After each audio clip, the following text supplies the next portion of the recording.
Welcome to the Vertical MRO Podcast, where we dive into the fascinating world of helicopter maintenance, repair, and overhaul. I'm your host, Val Medved. I'm joined today in this episode by Scott Hayward, and we're excited to have Paul Sliskovic, a seasoned aviation professional with over 25 years of experience, joining us. Paul has an incredible journey, starting in fixed-wing aviation and now serving as a quality assurance manager at Wildcat Helicopters in the beautiful province of British Columbia. Paul will share with us his insights on the importance of quality assurance in aviation, the challenges of regulatory compliance, and the cultural shifts needed to adapt to new generations in the workforce. We'll also explore his experiences in mentorship, the significance of proper logbook entries, and the defining moments that led him to focus on quality assurance. This conversation promises to be both informative and inspiring, offering valuable insights into the world of aviation and quality assurance. So let's dive right in and hear Paul's story. This intro sets the stage for an engaging, informative episode highlighting Paul Sliskovic's experiences and the topics that'll be covered during the conversation. I'm Val. This is Vertical MRO. Let's get this started. Special thanks to our sponsors for this podcast: Robinson Helicopter Company, Precision Aviation Group. Welcome to the Vertical MRO Podcast, brought to you by Vertical HeliCASTS. All right, everyone, you're ready to contact. You're cleared to the Bravo. The Vertical MRO Podcast explores the fascinating world of helicopter maintenance, repair, and overhaul with your host, Val Medved. Now, line altimeter 3029, approved as requested. The podcast features helicopter technicians, mechanics, engineers, and MRO experts who share invaluable industry insight, knowledge, and stories that will inspire current and aspiring industry maintainers. Hey, everybody, welcome back to Vertical MRO. I am your host, Val Medved, with my good sidekick host, Mr. Scotty Hayward. How's it going, Scotty? Good, Val. Thanks for having me on today. It's good to be back. An exciting guest today. That it is, and to live what I've manifested here. I made it back from PNG with all appendages in place and no ransom notes in my back pocket. So I survived it. Yeah, you know what? You went there. You were definitely probably on the edible list. Yes, yeah. I had one guy grab me at the bar. He goes, "Oh, you'd be a good warrior." I'm like, "Stop tenderizing me, bro. Don't touch the goods. Piss off." No, wonderful people there during the day. Yes. Yeah. You know what? I got the invite back. Like, whenever you're back in Port Moresby here, we should really go out for the nightlife. I'm like, no.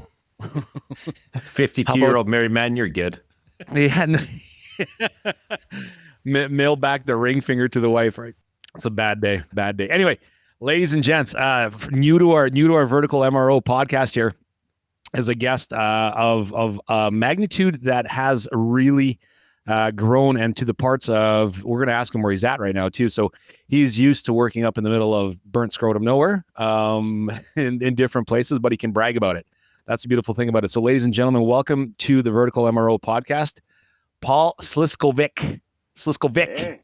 Yeah, welcome, nice. Paul. Crush that there. Hey, thanks very much, guys. Glad to be here. Welcome to the show, brother. It's we were having a little off recording conversation because of the Croatian background here. I was going to call him Sliskovic, but he put me in my place, so we're square. We're clear. We're square. So my grandfather would be happy to hear that. There you attaboy. go. Yeah. Attaboy. There you go. So, Yeah. Paul, where do you find yourself today, brother? Where are you at? I'm in Kelowna, British Columbia, Canada right now. Oh, you're in God's country. Yeah, absolutely. Nice. Yeah, great place in the world to be. You know what? Not right at this moment, but it is a great place overall. It's still warmer than I'm at, brother. It's we're really living up to the winter peg right now. So it's Nice. Anyway, welcome to the podcast. Thanks, Scotty, for arranging the guest here and kind of bringing it on board. He gave me about a snippet of who you are and what you are. We'll get into that here in the next little bit here. But first and foremost, what's in your glass, bro? Four Roses bourbon. Four Roses, going old school. Old school. Nice. Scotty, we know you're working on your health, so I'm not going to really kind of indulge too much. Yeah, so it's vodka. No, it's water. Water. Who knows? Whatever. Pure potato moonshine by that much, man. He might not make this podcast finish. Me as always. I got a little Gretzky signature with the chrome cubes there from the family that they got me for Christmas. So cheers. Nice. Oh, nice. Raise a glass. Cheers to you guys both. Yeah. Here's to your health, Scotty. I just want to point out, Val, those aren't cubes. Those are round objects. Did I call them cubes? I have to push away the bottle now. Yeah, good times. Good No times. judging over here. No. There's no judgment on this podcast here. No. We're pretty loosey goosey here. But again, welcome to the show. Welcome to the podcast. For those that don't know, you kind of give us a little bit of who Paul is and just give us a snapshot. We'll get into the weeds here right away between you and Scotty, where he's got a couple of lined up questions. Hard hitting podcast interview. So, but yeah, go ahead, Paul. Tell us who you are. How'd you get here, and where have you been? Okay. Well, as I said, my name's Paul. Guess been in the aviation industry for going on 25 years now. Started off on fixed wing. Started my apprenticeship with Kelowna Flightcraft. Worked there for about 6 months, and they laid off a whole boatload of people, and I was one of them, obviously. So a friend of mine said, "Hey, they got these whirlybird things that are spinning around, and they need an apprentice to work on a K-Max." So I went out there and holy shit! So they throw you right to the wolves on a K-Max. Belly logging. Oh my exactly goodness! right. Wow. Yeah, absolutely. First 2 weeks, I think I came home and machine flew. I don't know, just say whatever it was, 100 hours over the first 2 weeks. I came home and slept for a couple days and thought to myself, "This is crazy. All right, I guess I'm going back." I'm in. Yeah. Wow. So, you hear a story like that with people like, "Oh yeah, we got hooked on, an R66 or a Jet Ranger or a Jetty of some sort of long ranger." No, let's go right for the K-Max, man. Like let's sharpen this. Let's sharpen his teeth fast on a K-Max. Yeah. Good for you for kind of seeing past the insanity and sticking with the industry. Congratulations. Those things are chaos, though. There's so many things happening there at the same time with them. Oh, I know. Yeah. I know. Yeah. Anyways, did that for a couple of years, and then went to work at Alpine Helicopters and worked there on the mediums for 17 years. And Yeah, that place is shady. I'm just kidding. Crazy business, hey? DOM's there. DOM there is hard ass. He's a hard ass.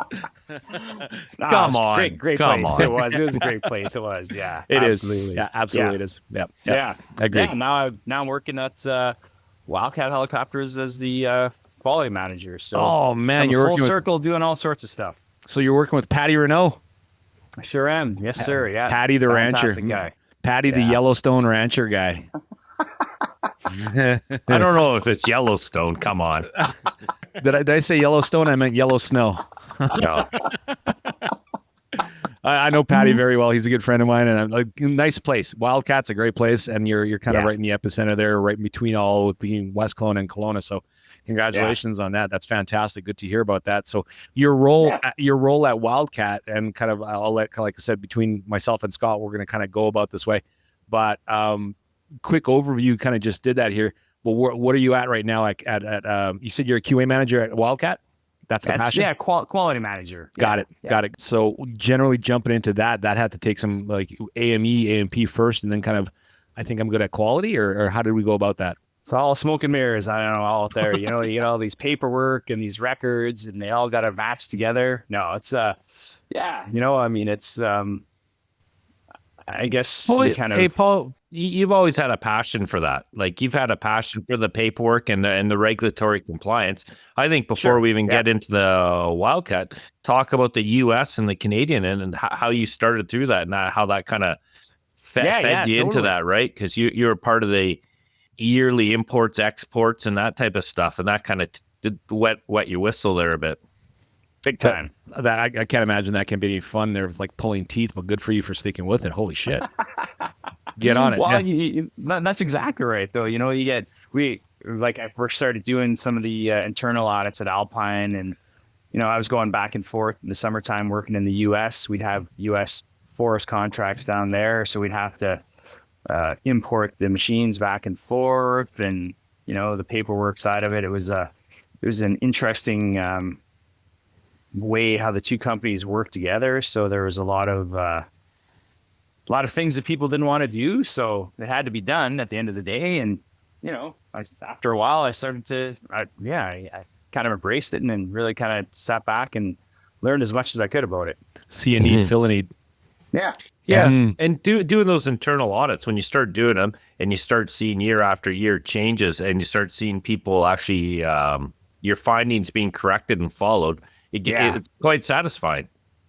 Oh, it definitely is. You kind of see, the first time people everyone rolls their eyes, but then maybe the second time people go, well, there's something to that there. And then as things carry on, they go, oh, wow, this is actually a benefit to the company and to everyone in general. Right. Yeah. Right. I think one of our past guests here, Beth Christianos, was really high and tight on everything that was quality assurance and making sure, like she made it a point of that if you get your auditing right and your quality right, everything else just kind of falls in line because that domino fell down correctly, knocking the other dominoes along the way.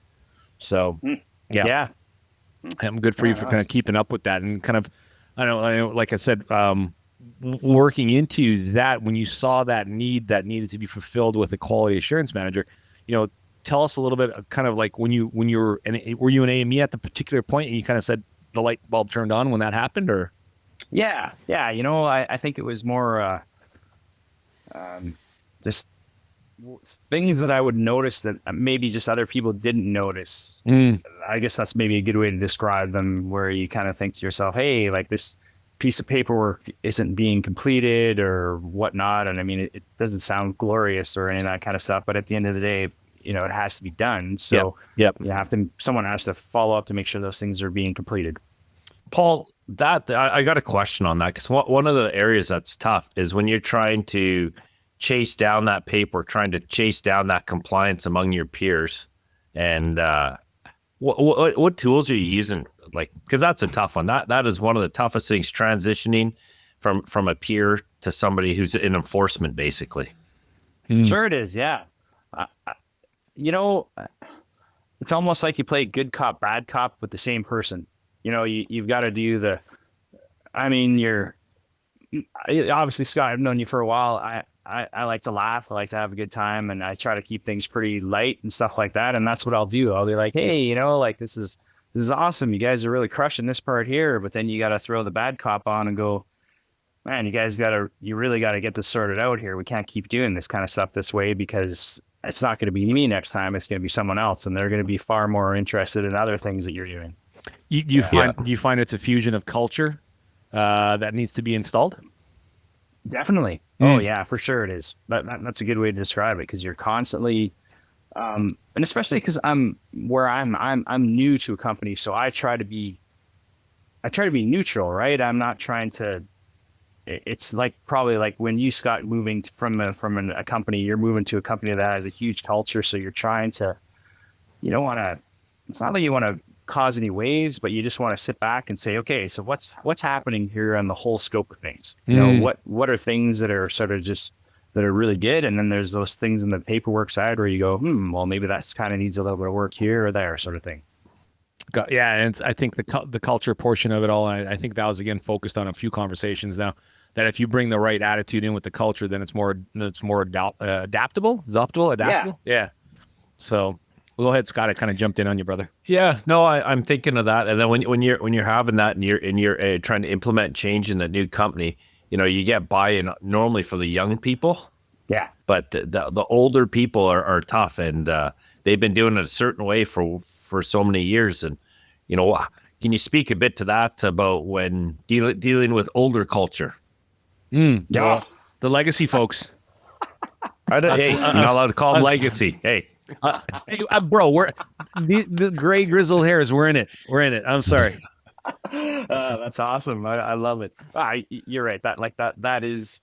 It's a big thing, and I mean, I'm 51, so my legacy. We're all in the same gang, sort of thing. But there's always older folks who've been doing it for longer, and trying to convince someone who's been doing something for 42 years that they're signing on the wrong side of the line, boy, is like, It's not as easy as it seems. Do you find there's a bigger blowback there from the legacy side of the world versus the younger side?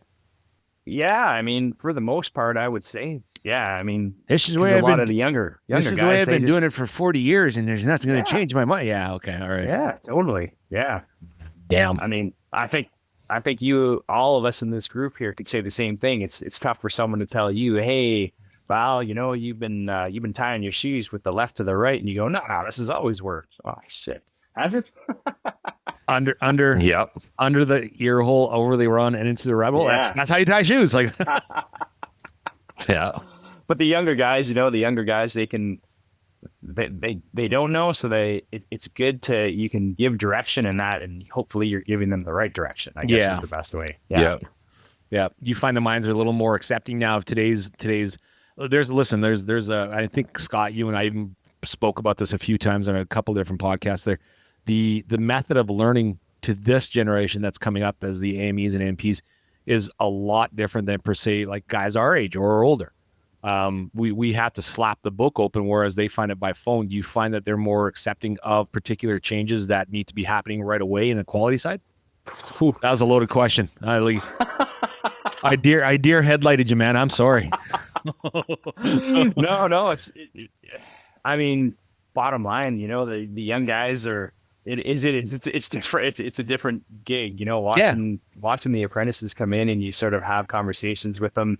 I had a conversation with an apprentice yesterday, and he's a super timid kid. And I just said to him, I go, hey man, like, you know, when you walk through that door, I said, remember, every single person in there was you one time before. So I said, you got to ask the questions. I said, it's all right to be shy, but if you're asking questions, that means that you're interested, and people will give you some information if you're interested.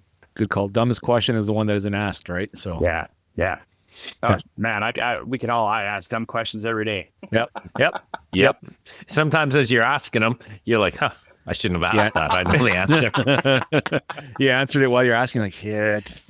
Yeah, and I think it's important for those young guys when they get out in the hangar for the older guys not to bark back too quick. Yeah, you know, let them find their way and embrace them a bit. Older guys to the newer guys. When I came up and when you did, Paul, it was a bit harder of a culture out there, and it's a bit different. Apprentices have options now.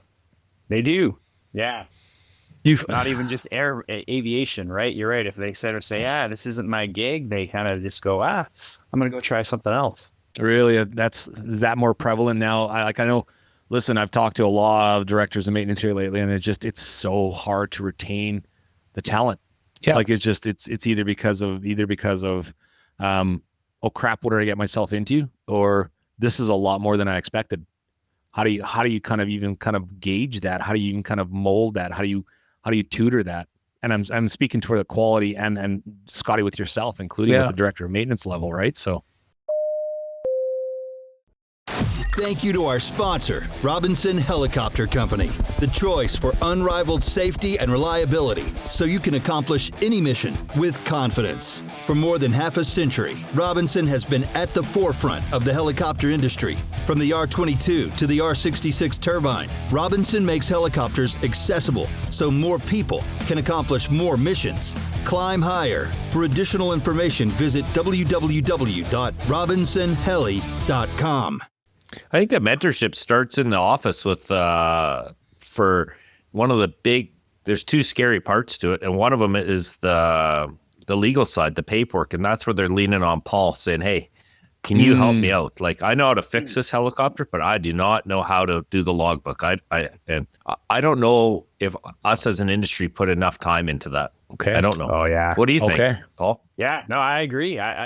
Please elaborate. Let's go. Yeah, that's one of the things that, you know, we've been working on a lot, is just trying to get the right things written in the logbook. Just, you know, the basic things that need to be written in there, and just sort of ingraining into people's minds, so they don't have to think every time they write a logbook entry where they go, wow, what should I be writing here? Where you kind of just have a generic line that you're putting in there, whether you're putting in a part or whether you're doing, you know, whatever it is, just to try to have some help right off the bat with that kind of stuff. Yeah. How to guide that. Yeah. because it's nonstop sort of thing, right? Because it's so easy to write the wrong stuff in there. That's for sure. Right. Yeah. So when it comes to kind of like when you're reading the quality assurance like direction, it really does come down to the interpretation of what you're writing down for it to be broken down to layman's terms so that it's understood. Yeah. Okay. So any advice for kind of a young AME to kind of look at that and just like you said, ask the questions, or do they come up to you, or do they go up to the quality assurance manager or director of maintenance and say, hey, this is the way I interpret it. And like I know we spoke of different platforms here in the past, or Scotty, from the Bells to the Sikorskis to the Airbuses to the Robinsons. And I know in one of the four there that I mentioned there, even I'm not sure about the Augustas, but I know one of them is interpreted right from French. So there could be some things lost in interpretation. Like how do you deal with that? I'll tell you when I get there. I figure it out. Okay. All right. Okay. Well, let's put it to this way. Let's ask this question. How do you approach that with a young mind that wants to kind of make sure that he's doing it the right way? Yeah. I mean, that's the real question. I mean, when you get a young guy coming up there, I always try to keep it as an open book and say, hey, you know, like for writing in a 100-hour C inspection for a B3 or whatnot, right? Just sort of saying, getting the basics on there. Just say, make sure you have your time and your dates and like. And I actually, you know what I do tell them to do is I always say, make sure if you're not sure what to write it down first on a piece of paper, because you can scribble out and do this and do that. I'll tell them to, if you want, give me a shout. Shoot me a message before you write something in the logbook. Because I said, once it's there, it's committed. Yep. But if you want to write it out on a piece of paper, send me a quick email. This is what I was going to write. I'll go, hey, yeah, just adjust this here or whatever, that kind of stuff there. So you're kind of the live autocorrect. Well, you know what? That's how I learned it from Dave Miller. That's what he would always tell me. Like, make sure, before you write something down, if you're not sure, just send me an email. And he says, I can help you out with it. And I was like, that's a good idea right there. Right. We're a show of shout outs here. So give a quick shout out if you need to Dave Miller. Yeah, absolutely. How long is Dave?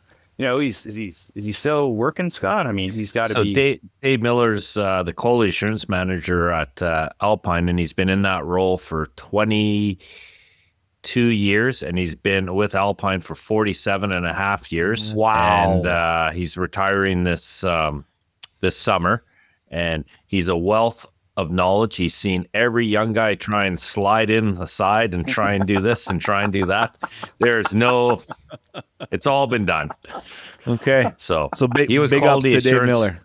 Yeah, he does really well. One of the things that happened for myself when I got in the career is I wasn't very good. I'm a mechanic. I'm not a good writer. And there was it was actually Mike at Wildcat brought in a guy, and we had to do an exam. And at the end of the exam, there were 10 logbook entries to take to the field of all the typical things you'd run into. And it really helped me. It really did. Because when you're tired at 1 a.m. and you're like, I changed the transmission or whatever, you're not writing it. You know what I mean? No, your head's not in the game. Yeah. And that's when everyone's writing them. You try to recap in the morning on after a night of sleep, after something like you've been through a REM session and you're sleeping and you're trying to remember what you did the night before. Yeah. So that really helped. And I think that the guys sending you that ahead of time, Paul, is a great start for the young people and the old people. Yeah. Oh, hey, I mean, if you can get the old guys to sort of do that, that's a small victory. Really, it is, right? Well, we have Scott was an eager beaver, and he wrote some couple of hard hitting questions here. I'll let him get into it here with you, and kind of I'll go along the way here, Scotty. Yeah, well, lead the way, sir.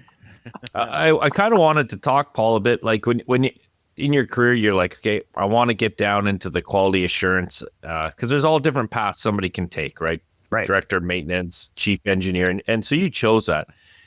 So what was the defining moment when you said, that's what I'm going to do? Because since I've known you, you've been pretty set. There's got to be, there's always a TSN turning point. Yeah. Great reference. And to our American listeners, that's the ESPN challenge moment. I mean, let's face it. There's a couple different times. I mean,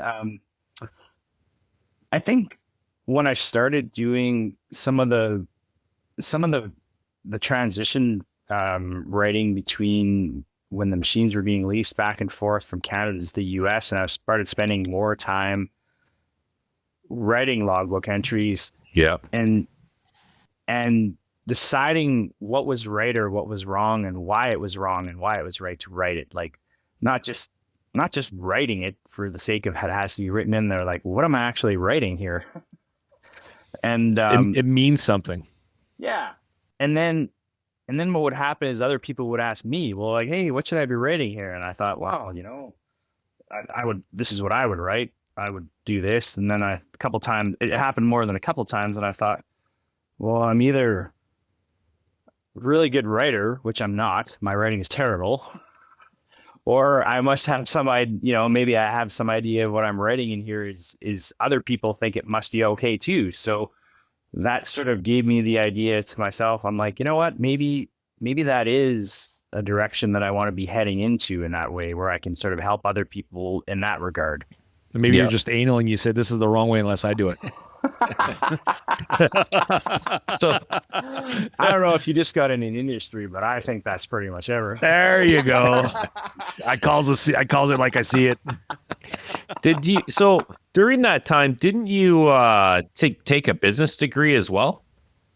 Yeah. Well, I'm still taking a couple business. Well, I'm taking business courses, and I find, well, I'm doing those. Yeah, like those are for keep my brain focusing on other things and keep it fresh, right? Because when you're in the field, there's lots of things to think about, but they're only helicopter oriented. So, and we have time sometimes. So when I was doing that kind of stuff, I thought to myself, you know what? Why not learn what economics are about, or let's take an accounting course and see if I can screw up another way on how to do my taxes or things like that, right? It's just keeping your mind curious. Good luck with the hair. Good luck with the hairline after that. So.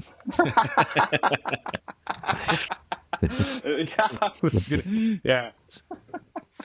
Hey, Scotty, that wasn't a shot. That wasn't a shot. It always is. I get it. I should dim the lights. It's the glare. Who said so, that? I'm just kidding. Yeah. So one of the things I'm really curious about, and everybody's journey is a bit different, is, you were a hybrid before, now you're off the tools. What challenges and what rewards have you found? Because that actually hanging up the tool belt is part of a mechanic's identity, right? That's a big step. Park that and move forward. Sure. Yeah. I will say this. I really enjoy working on my car now. Oh, yeah. Like there were times maybe when I had a busy field tour and I'd come home and I wanted to tinker on my car, and I'm like, I don't know if I'm interested in doing that right now. And now I like to go to my garage and I'm like, man, I really want to work on that and fix that now. It's a solace. It's a complete understanding. Like you have that piece where you can kind of have just you, the machine, and you're kind of either tinkering with it, you're repairing, you're fixing, or you're updating it, you're modifying it, right? So I understand that 100%. I'm in sales and business development, man. My job sits in front of me. I sit in front of my computer all day, and I'm either talking with contracts or renegotiating or prices and turn times and blah blah blah. But you're absolutely right, man. You go back to your car, your truck, your motorcycle, your little scooter, if you want. You're kind of tinkering with it, kind of give you that little solace and that little peace of mind. So yeah. It does. But like going back to that, what you're saying there, Scott, it's quite a transition. Like, let me tell you, the first time I sat down in an office for 8 hours, and I thought, holy crap, this is quite a bit different. Yeah. Now you're in the shit.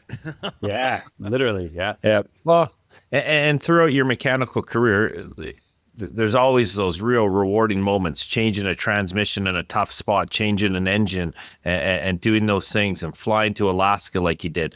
Now you've parked that part of your career. So, that's part of your identity, right? And now you're creating a new one. And what do you think of that transition? How's it going? I can honestly say I wish it would have done it earlier. It is really? For me, it's been super. It's it's very challenging, but I like to personally, I like to be challenged, because if I'm not, I get lazy, and I like to have new things that are, keeping your brain rolling. And with this new position, there's a lot of new things to do, and there's a couple times where I've sort of had to give my head a shake and go, holy, I don't know what I'm going to do right now. Yep. Yeah, that's entirely different than. I like being comfortable being uncomfortable. So I'm going to ask you this question here. Okay. When you're kind of talking about kind of putting yourself in a situation like, oh man, I don't know if I can get out of this. What comes to mind? Well, like new or old, sort of thing. You can reflect on both. You can reflect on both. I guess, let's face it, an AME's job is super. No one really wants to see us too much until the helicopter's broken. And then, boy, everyone is like, they want to, they want to see you yesterday. And if they can hold something for you, or they can put that light over your fore, oh man, how's everything going over there? Yeah, it's really great. Yeah, I really like it if you would not come around, sort of thing, right? So, and then as far as the paperwork standpoint, it's, we were importing. We had imported 5 new aircraft when we started when I started at Wildcat, and that's a lot of aircraft for an aircraft that I don't know anything about. Boy, I know a lot about A-Stars now. I know a lot about their paperwork. And like that. I remember thinking to myself, man, what have I got myself into here? Yeah. Do you find kind of chasing, like you said, kind of qualifying and everything with the quality side of? You find the intermediates a little harder than the 412s, 212s scenario, or the bigger helicopters, or are they kind of generally the same? Airbus and Bell, Scott, I'm sure you can attest, they're entirely different. They're helicopters, but that's about it. That's as far as their systems are so completely different, which is, it's a good way. Like, not after learning Airbus, I think to myself, this is a good system. It is. It's just that I've never learned it before, so it's I'm jumping on a vehicle that's been driving 20 miles an hour, still trying to catch on to it. And every now and then I get a hand on it, and sometimes I catch it on the next time it comes by. That's 35 kilometers an hour for our Canadian listeners. Yeah, it's an interesting shift. You're talking about like the tech pubs and just the way they operate. If you go into the Airbus thinking with the mindset of a Bell, you can't. And vice versa. No, you just can't. Yeah, You're DOA. Yeah, you just got to change. They're both great systems. You just got to change the way you're thinking to get the right result that you One's need. apples, one's oranges. Okay, I get it. One's Apple and one is Microsoft. That's what it is. I tried to keep it at fruits, but good job on bringing the iOS into it. All right, I got you, Paul. That Red Roses is kicking in now, isn't it? Here we go. Yeah. There you go. That's good. So I want to talk a bit too about, we talked about compliance earlier, and now this is a great way with the Airbus. That's a new product to you. So when you're outside your comfort zone, like a Bell 212, you'll have no issues keeping guys compliant. Yeah. Now with an Airbus, you're trying to keep somebody compliant on something you're not familiar with. How's that going? This podcast is powered by Vertical Magazine, which is more than just your favorite rotorcraft publication. Vertical's grown far beyond print to become a dynamic multimedia brand that keeps you informed, inspired, and connected. With digital access via verticalmag.com, podcasts on the HeliCASTS platform, rotorcraft buying and selling via helitrader.com, helicopter maintenance conferences, extensive reach across social media, and an impressive catalog of visual content, visit verticalmag.com to learn more. Well, luckily there's a lot of people that we have who know a lot about Airbus more than I do.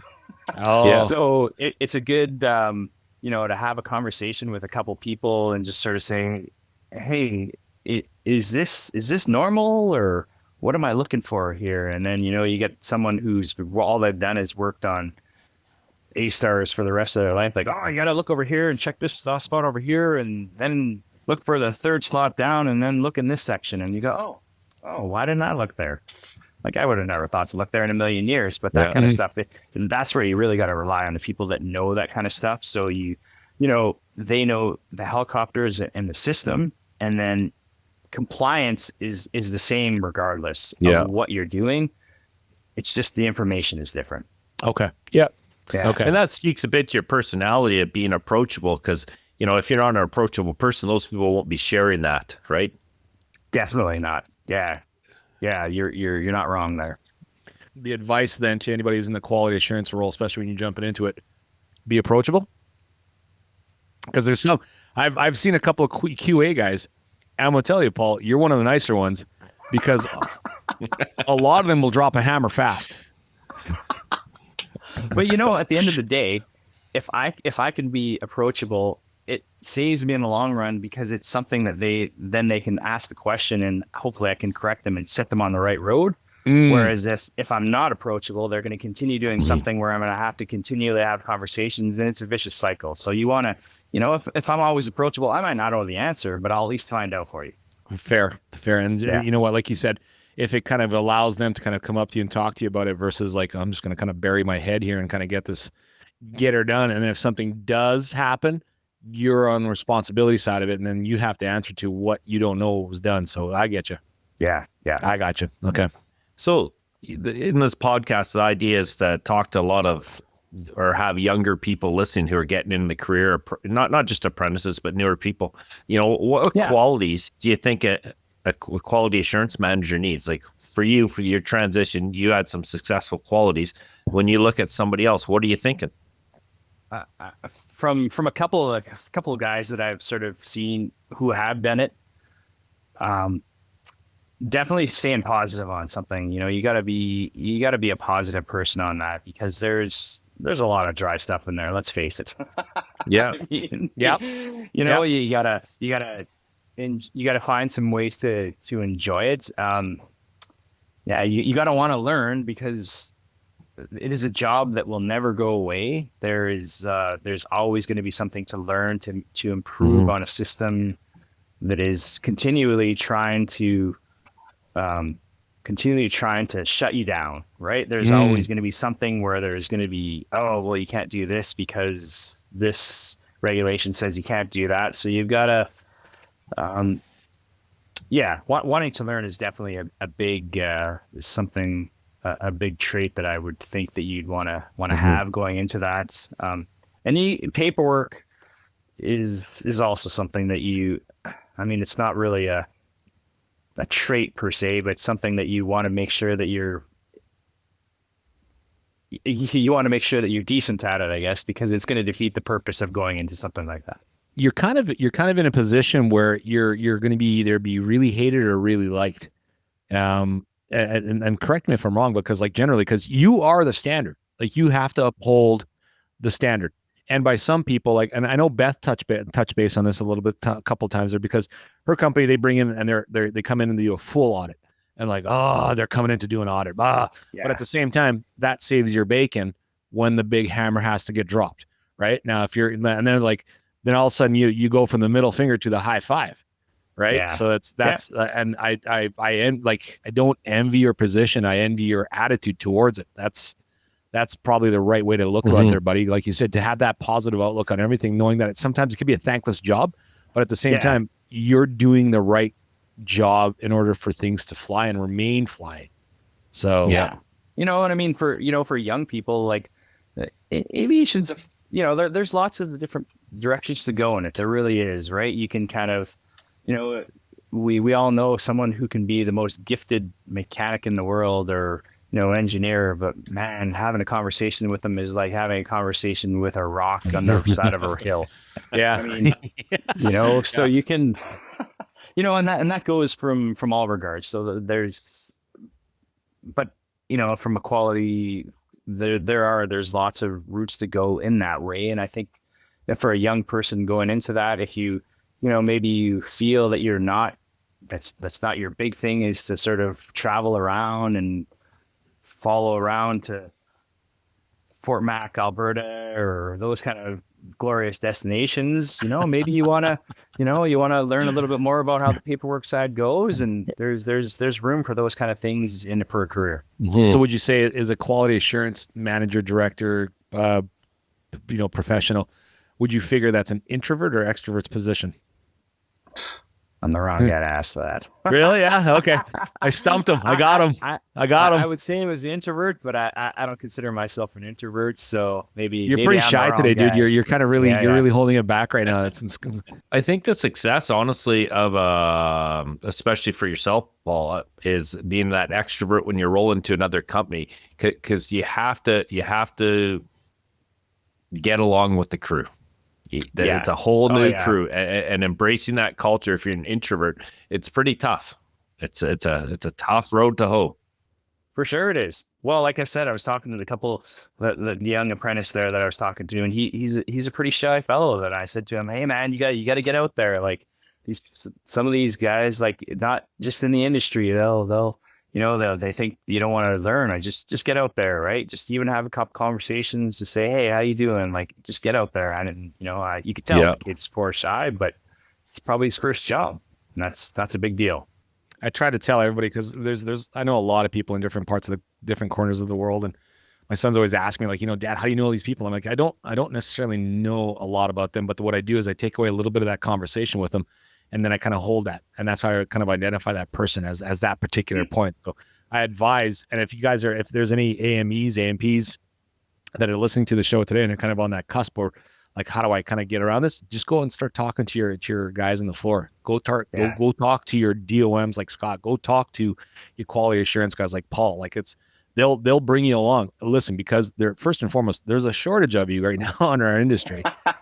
Right. Yeah. So like you're wanted and you're loved. You get the big heart emoji there with you, and we'll even give you a Valentine's card. I don't know about the love, eh? Oh, come on, Scotty. I'm secure in my manhood. We can talk about love amongst men. Come on now. Yeah. Yeah. No Not comment going there. No comment, brother. I saw those wheels turning. Son of a gun. Anyway, but go out and talk to the upper management. Go out and talk to the leadership, and go out and make sure that what you're going through, you're not going through alone, first and foremost. And you have the best guys as resources right here, like with our director of maintenance and the quality assurance guys. Yeah, have your office door open, and it's a busy job, but one of the I find it tough. And Paul, I'm curious on you, is you could be knee deep in something, like your head in, and then when somebody comes to see you, to be able to park what you're doing and give that person the time. Like, what do you do for that? Because when they come in, they're obviously made an effort to come see you. And you could be in the middle of that import on like the 2 more pages to go, and you got to park it and now turn your attention. Like that's a skill set. And you know what it is, but like I've enjoyed it, because what happens is it gives you something instantly.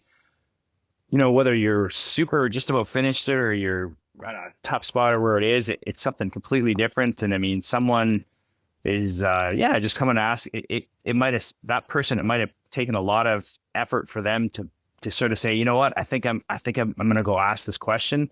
And I mean, to sort of bring them in and say, yeah, come on in, sit down for a minute. What do you got? What's going on? Like, what's going on? Where you got to ask this question and make them feel comfortable, where they go, yeah, you know what? All right. I made the right decision to come in here. Like that kind of stuff there. You just go, I mean, let's face it, all that paperwork stuff, it will carry on long after we're all gone. And, you just do the best you can.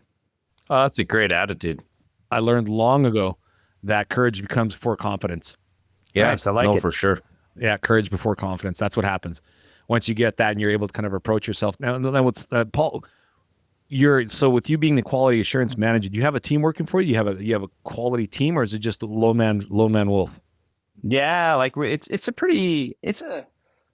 would say it's not complete right now, but like it's a new position there, so there's a lot of new things to do, and obviously I'm super fortunate to have guys like Patrick Renault and like Todd Grover. They kind of do a lot of the other stuff, so I'm I would say ask me that in a year.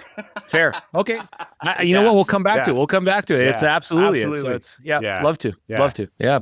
But that blank canvas, I shouldn't say it's a blank canvas, but coming in and being able to shape it with your touch, that's great. Yeah, you're right.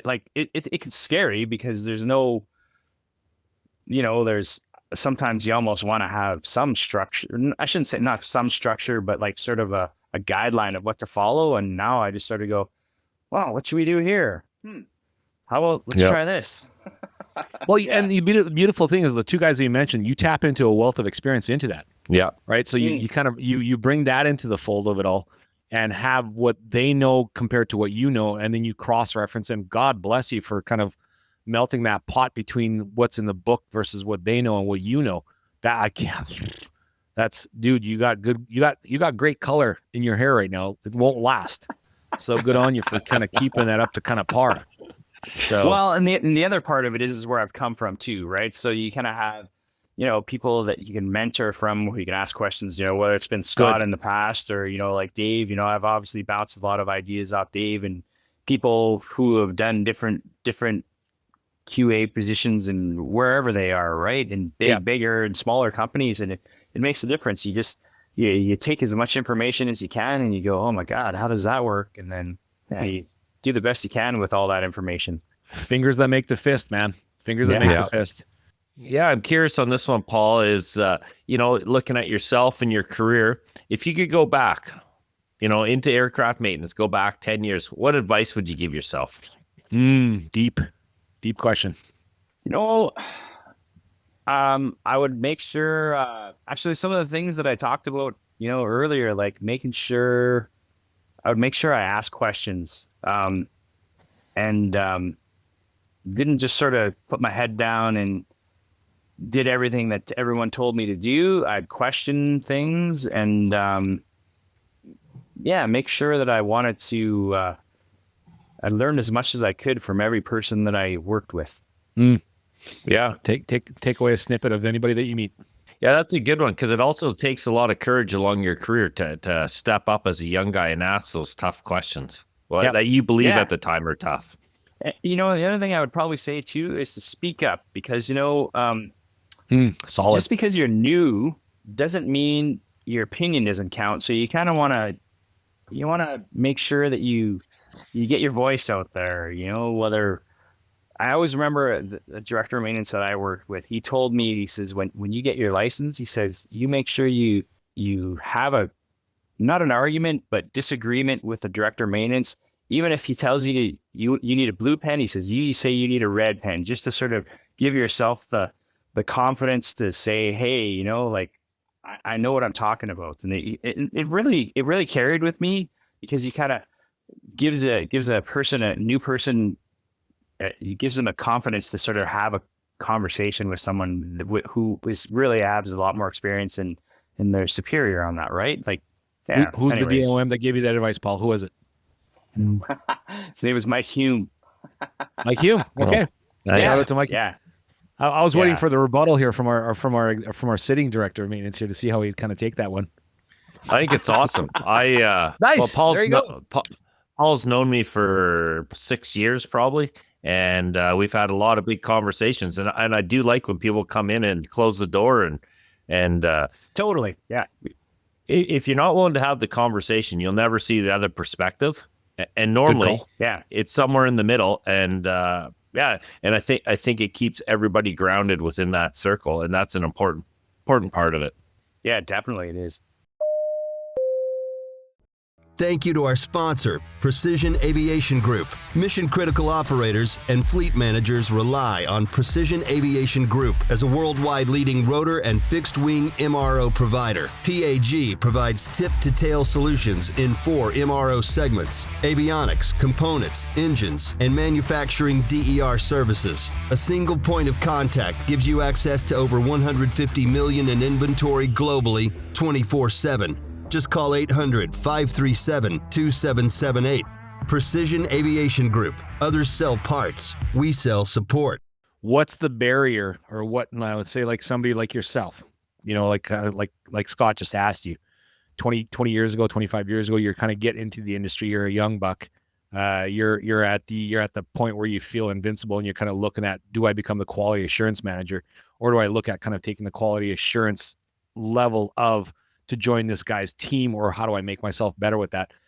What's the advice you give that person outside of being patient, clearly, but, kind of really ask the questions of, am I worthy? To go Wayne's World. I'm not worthy. Yeah. Like Well, and let's face it, like that's one of the toughest things that anyone in our industry has, you know, to have the confidence. Like you got to have the confidence to make that decision, and it's not always going to be right regardless. You know, you're going to make a move on that field control that you go, oh man, that was not the right move, you know, and you go, but you got to have the confidence to go, I'm going to fix that because I can know how to do that again. And it's no different from anything else where you go, yeah, you know, like that's what I want to do. And I'm confident I can do that stuff. Defend your decision. Yeah. Fair. I think that's important to be in a non-punitive culture like that. And Whoa. Punitive, bro? non-punitive. Good word. Come on. Go. Sorry, I interrupted. No, My wife's a it's speech good. pathologist, and if she heard that, she'd like, this guy knows what he's talking about. So yeah, you got the crispy, you got the fist pump on that one, bro. Yeah, and so it's interesting when you talk about that stuff and when people make mistakes is to talk about it as a team and actually everybody learned from that. And it's very hard with old school mechanics to embrace that. Yeah.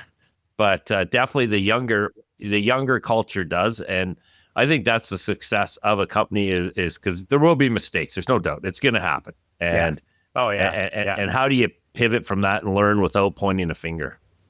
See, and Scott, you bring up a wicked point there because now you mentioned old school. Are we not old school? Or are we considered kind of in that gray zone? Like, I'm 52 here next week. You're half a century old. Paul, you're 51. So where does that old school live now? Hey, I don't. We're those guys. We are those guys. We are. I disagree. I think old school, new school is you can have young people with that mentality. I don't think it's an age. I think it's a mindset. Good call. If you got a growth mindset, you're not going to be captured in that. And I for myself, I'll speak. I've drifted back to that and back and forth sometimes, and it's a tough thing to keep going. But Paul, since I've known you've had a growth mindset. It's true. You know what Scott's saying though. You gotta, you know, it's a tricky thing when, I mean, we all know people that are 25 and they have the tiger by the tail. Or I don't know if that's the word I was gonna say. I was gonna say they have that old school tech. You know, that old school mythology where they're like. They feel like they're all crusty already, and I'm like, man, you're too young to be crusty. You can't be that. You're too young to be here. Thank you for saying that. Thank you for saying that because that is such a mind shift. If you're being told constantly by that old, and I mean this respectfully, if you're a director of maintenance and you've been doing it for like 30, 40, 50 years, you know, and you're instructing your replacement, you know, I wish that if you hear anything that I've said over the last 30 something podcasts that I've said, keep an open mind, but please don't close it. Don't close it and teach the youth that that's just the way it is because that's what it is. Like it's that I think that is a complete declination of a person's growth. I think it's kind of closed-minded. And you really paint yourself into a corner in that particular, and throw me in my place if I'm wrong, guys. You guys are hands-on and you guys are maintenance oriented as well as I am, but not to the degrees of both yourselves. But tell me if I'm wrong, put me in my place. No, you're there. And I can speak. Paul came to see me a couple times in our working career together, and he'd close the door and be like, hey, why is this? And it was good. And then quite often when you talked it out and you saw both sides, it came together. But if nobody ever comes in and if I just said, no, this is the way it is and wasn't willing to explain it, then Paul doesn't learn. I don't learn. And you got to feed off that. And there are those people, but I'll tell you what I've seen in the industry is that old school mentality. Those guys are honestly getting furloughed to the side. Really? Because it's not acceptable in today's day and age, and everybody's short engineers. Cultures are changing quicker than they ever have. Yeah, Scott, you do realize that, and Paul, I don't know if you noticed this, but there's going to be a VMRO conference there in October in Kelowna. Oh, is that right? It'll be a purely It's going to be a pure maintenance conference there. It's going to be wickedly awesome, and for the sheer fact because there's going to be a debate, old school versus new school, and I think. I'll probably be mediating it, but I'm going to have to count on my buddy over here in the middle of us, Mr. Scotty Hayward, for a little. I might have to bring him over to see what side he fits into. And I'll pull the pin think- out of the grenade and watch it go. I think you should let Mr. Potter go up there. Mr. Burt Potter. I think he'd be great Birdie! up there. Oh Yeah. my God. Well, first and foremost, we got to get him liquored up because then he's really loose. Bertie Potter. Oh, God bless that guy. Oh my goodness. He is a legend. There's no doubt F about him, that. F him and his Absolutely. drinking habits because he tied me down one night and we got into it. It hurt so bad. God bless you, Bert. I love you for it. Hey, I'm kind of wrapping up on all the questions I had there, Paul, but kind of one of them is, always focused a lot on kind of, your career and kind of where you went. We didn't talk much about Alaska and that, and I find that very interesting. And you got any great stories you just want to share of, when you go to Alaska? How to survive in Alaska? Yeah, it's so remote. Like, how are you Yeah. planning your day? Like, that machine's flying out to nowhere. Yeah, I mean, it's Alaska. I could go on and on about it. Like I was up there for 10 years. We had a fire contract Holy. start up in May, and it would go till say July, maybe August, and then they'd send us down to the lower 48 when it'd slow down there. And we have been to every section of Alaska, and Alaska is big, right? It's like Canada, but there's a lot less people there in Alaska Compressed. than there is in Canada. Compressed. Yeah. Yeah, like I've been to some beautiful places, like seen some amazing animals. Like, we it's helicopters, so we always see animals and stuff like that. But when you're flying, like one of the pilots that I work with, Steve Cote, one of the best pilots that I've and guys that I know, just a super good dude. We're beginning of the season. Big ups to Steve Cote. We're shout outs. Yeah. Let's do it. Oh yeah, absolutely. Give him the love. Awesome dude. One of the best pilots I've ever worked with. So we're beginning of the season. We get up to Alaska. So we're based out of Fairbanks, which is in I guess you'd call it It's up there. eastern. Yeah, it's eastern central Alaska, but we're based out of Fort Wainwright, so a giant army base, which is great. We get to hang out and watch all these cool planes and helicopters land. So we're at the beginning of the season, and Don't give away Okay, too much. there's- We might be canceled after this show. oh no, we're getting off the army base now. Okay. All right. Thank you. Okay. Yeah. Beginning of the season, there's a fire on the western side of Alaska, so we've got to fly. They've got jumpers that they jumped a fire, which is on the other side of western Alaska.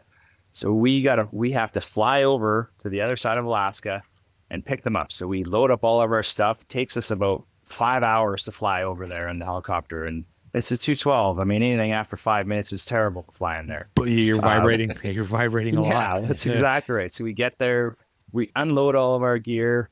On what's the place called? It'll come to me where we landed. Anyways, it was on the western shore where we landed, and dumps me off. Steve flies off. He's got to fly about 70 miles to go pick up one crew. Comes back, drops them off, fuels up, has to go back. Basically, we were there for 2.5 days to pick up guys on a fire that was there for. The fire was probably half a square. Well, we'll go in miles because we were in Alaska at the time, but it was just just such a we're flying over top of grizzly bears, and after a while I stopped counting moose because you just sort of go, oh man, that's another one. I'm like, oh man, and It like really we is. It landed really is crazy up there, isn't it? It's so to what you amazing, said earlier. I've been up there once, and the one thing I definitely realized, if you want to get lost, you can up there without being on the grid. Yeah. People who are up there, there's a reason they live up there. Yeah. Yeah, and you think about that. So some of the listeners are, they spent their career working, in an air medical center. Yes. They've never flown. Like, for you to get to that beach, that's a 3-day event from your main base. Yeah, that's exactly right. It is. 3 days solid in a 212. And that's a lot of ferrying. You're gonna see country that nobody sees at 100 knots. Yeah.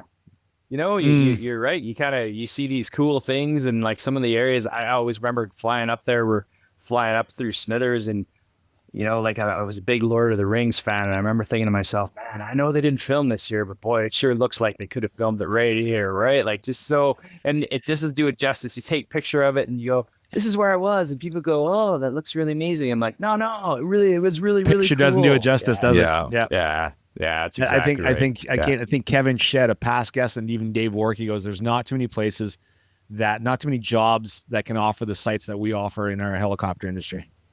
Oh, yeah, like no, for sure. True, right? Yeah, Shedder said it. I think Shedder was one of the first ones to say, here you're cranking, in a hellhole on a 212 midnight with Aurora Borealis kicking over top of you. It's just something else that's like, holy shit. So true. Yeah. And Warkey goes, there's not too many guys not too many places you can do that too with. Like, it's for us to be in this industry, first and foremost, I think there's a little broken part of us because it's the passion behind it. There's an absolute love for there's an absolute love to keep it flying, but at the same time, there's an absolute love for our industry, kind of keep on flying.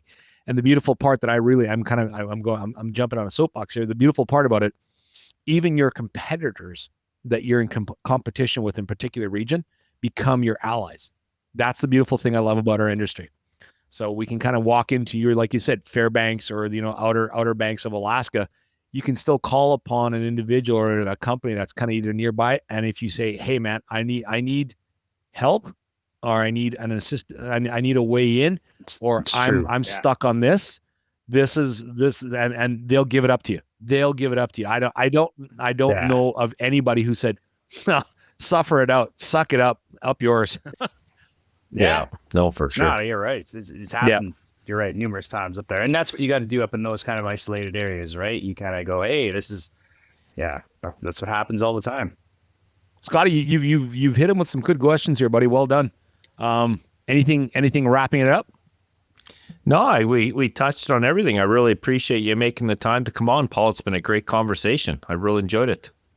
No, it's just been great. You guys got a great thing going here. I'm anything that I can always talk about helicopters, like we all look up at the sky when they're in the air, right? And every time you hear one, everyone does it. Window lickers. That's what we are. We go right to the window. What is it? But yeah. And my last question, I end every podcast with this. I'm not going to ask Scott because I know where he sits with it. Does pineapple belong in a pizza? Totally. No. What? Oh, you're losers. This is going to be erased from the podcast. No way. Losers? No. That's a bit harsh. Oh. Well, I really had a great time. Yeah. Everything you said up until now is moot. Well, listen, you're entitled to your opinion, I guess. I guess whatever pizza belongs to pizza, pineapple belongs to pizza to you too. It's just it. Yeah. We were making such a strong comeback too with all meat lovers, man. It's just brutal. I think I might make a pizza tonight.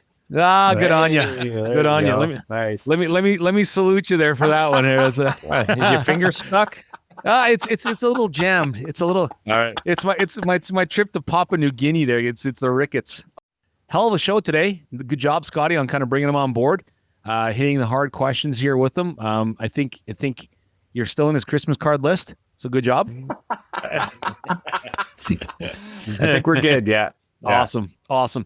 You've answered the pineapple, which I still don't agree with. Whatever. It's I guess it's my world. You're just living in it. So, whoa! I think we're friends here now. I don't know if that's how it rolls. Did we just become best friends? Yeah. Totally, yeah. What's your favorite? What's your favorite dinosaur? Tyrannosaurus Rex. Awesome. Any last parting words there, Paul, before we kind of sign off here? Man, just it's good to see that there's new people getting in the industry every day, and hopefully everyone kind of gets to enjoy themselves a bit. And man, they're helicopters. Keep looking up at them. Attaboy. I like that. Yeah. That's good. Yeah. Well, again, on behalf of Vertical MRO and all of our listeners here, Paul, thank you for your time today. Thanks for being the guest. Thanks for going into quality assurance, because, like I said, you're kind of the unsung hero, and in a position where we should probably give you more high fives than we do. So congratulations to that. So it's to that I say thanks, brother, because I know you don't. I know you face a daunting task most of the times, and there's not a lot of people that kind of take that on. So good on you, man. Good on you. Hey, wow. Hey, I'm just happy to be here. Yes, sir. Hey, take Yes, the sir. kudos when Val's handing them out. They don't come out too often. What are you talking about, Scotty? Nice. But on behalf of Scott, Hayward, myself, Paul Sliskovic, our guest here, I'm Val. This is Vertical MRO. If you like this podcast, please hit that subscribe button. Join our Vertical HeliCASTS team. I'd love to hear more from you. If you have any suggestions, hit us up on verticalhelicast.com and give us suggestions, man. We'd love to hear from you. Paul, have yourself a wicked night. Thanks for joining us tonight. Scotty, looking good as ever there, brother. I appreciate your kind of co-hosting there and kind of directing this one. I really loved it. And it was a great night, all be told. So cheers to you guys both. Here's a glass. Oh, look, it's a little empty. Sorry about that. Ooh, yeah. That's great. Yeah. So cheers to both you guys here, and catch us next week on the next Vertical MRO podcast here, guys. Thanks a lot. Awesome. See you later. Thanks. See ya. Stand by for a message after a word from our sponsors. Thank you to our sponsor, Robinson Helicopter Company, the choice for unrivaled safety and reliability so you can accomplish any mission with confidence. For more than half a century, Robinson has been at the forefront of the helicopter industry.